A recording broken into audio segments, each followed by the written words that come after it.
So this actually is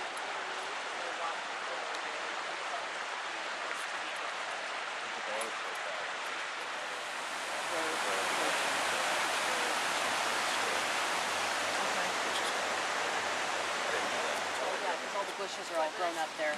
But I mean, it's not from 1910.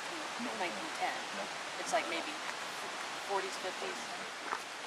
And that's where the train actually originally stopped for 36 hours before they moved it into Wellington. So. And now they're saying that the passengers could have actually been at fault because they were freaking out and they were afraid they were going to get trapped in the tunnel or something like that. Right. What the passengers wanted is they wanted the train back into the tunnel, but asphyxiation would have killed them. Because the engine would have had to keep running for the heat. Right.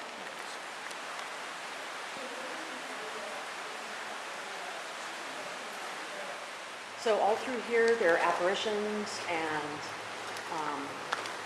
Well, there'll be voices. like shadows that'll keep around the pillar. Now, one thing to kind of keep in mind that when the wind blows through here, all the trees and everything kind of sway and move. So if there's any moonlight that comes in, it kind of creates that shadow. When you see it, you know it because it'll step out and It'll be blacker. it'll be blacker than black. Because you can see And you're when like, it gets dark and you have your flashlights on. Yeah. You can see the different colors in the pillars, Uh-huh. especially the ones on the left.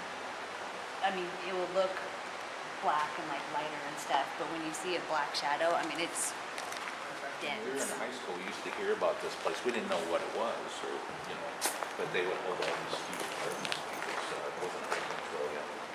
So it was just kind of like, if you found it, you were lucky. Brush in the woods and Right.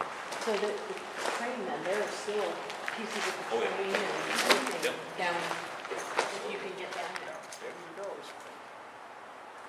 But at some point, it's like, when do you Let it go. say, okay, it is what it is, and I think it's paranormal? Because I mean, I come burst from a your science brain. background, and it's like, yeah, I could sit there and try and figure out, no, there's no way, Well, after we started hearing about the little girl that's been seen walking through here, walking on the trail. Well, we've gotten like 4 different stories Right. from 4 different people on like totally separate occasions. All the trees that kind of block the light, but these are Make big full noises balls and of try to light, look and they're big. different Yeah, colors. another It's one was- really weird. You're supposed to And run. the last one that we had seen was about the size of a basketball. So you're supposed to which back up came up slowly. Yeah. moved around, but we couldn't figure out where it had come from. And then one of our But they're- other aren't they investigators day- a few months they're later daytime? had seen one. Yeah. Okay, so it's the just mountain lions. Kind of weird because there's That no we have to- electricity. the little girl though. I was going to ask you about that earlier. You're saying that that's just been a recent thing. Have you guys been able to pin down a name or anybody that could haven't. possibly been? The people that have been witnessing it, we talked to one of them by email, and Lisa had said that it was definitely a little girl in a dress Yeah. walking down the trail. And then the other person that I believe had sent an email to Karen that explained the same thing, but it was with a little boy this time, and it was down at the end of the snowshed. Yeah, because you guys are talking that with 3 separate occasions by 3 different people, a boy and a girl walking Right. down. Yep. Yeah.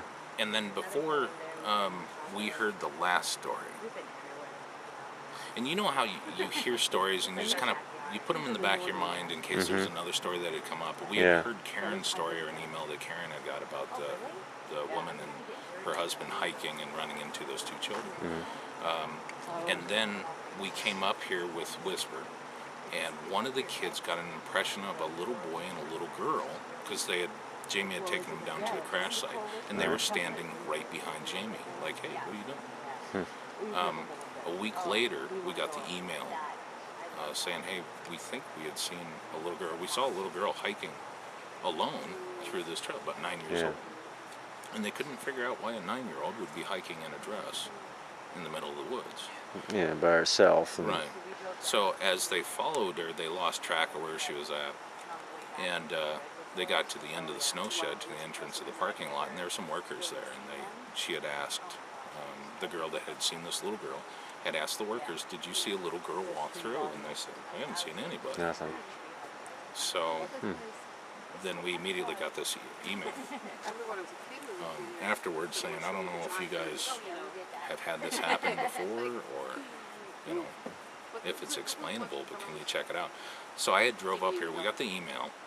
I drove all the way back up here to check the registration, the hiker's registration, to see if I could find a little girl with a family, because everybody will put their names down and stuff like that. Right. There was a Ryan plus mom plus dad plus Molly, but the number of hikers were 3, which would indicate that Molly was Molly's the an dog. animal. Yeah. Right. So we knew that Ryan wouldn't be wearing a dress, and they signed in well after Lisa had hiked through here with her daughter. Yeah. The timestamp wouldn't work anyway. Yeah, it wouldn't. So we started piecing all this stuff together, and when we had gone to one of the meetings that Whisper had Sunday, they were telling us about this little boy and this little girl that were standing behind Jamie. It was a little old. Yeah, And they described her the same way as they described the other people that had no affiliation whatsoever. Never with met, anybody, don't know never met, each don't other. know nothing. So, I don't know. It's kind of weird. It's one of them things. It's cool. It's kind of weird. So we've been focusing the last couple of weeks on trying to figure out who she is, and I think one of the little girls' name was Beck, or was it Molly? No, not Molly. Thelma. Thelma? Yeah. The little girl that was supposedly decapitated in the avalanche, or the snowslide, which wasn't true at all. She had Total died in her fabrication. father's arms. Because one of the stories, or one of the papers had read that part of the girl was found up in the trees, and the other part of the girl was found on the ground, and that wasn't true. So, because we went through the coroner's report, we actually had the coroner's report from the avalanche, Yeah. where we had. So, nothing pointed to her dismemberment. The difference between the avalanche and the snowslide, a snowslide, I guess, is a big chunk of ice that comes down like a guillotine. And Oh, what yeah. happens is it brings everything down with it, and it'll actually squish you to the point where they'll find bits, and that's how they found a lot of the bodies. They had to kind of put them all back together to figure out who they were. Ugh. So, Jeez. And then exactly how many people do you, I mean, you had the report, for the coroner report, how many people actually died? I'll have to go back and take a look, and there Yeah. may be, the majority of something them on here. were the workers, the rail workers, Yeah. not so much the passengers, because a portion of the passengers Oh, here we had go. hiked out the. Total count was 96 dead. Right. And I want to say 56 of them were the rail workers, and the other portion were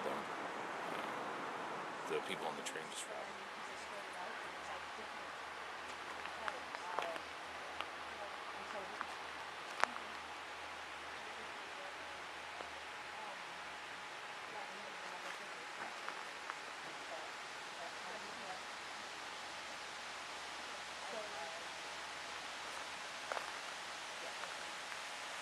That's like one of my favorite things.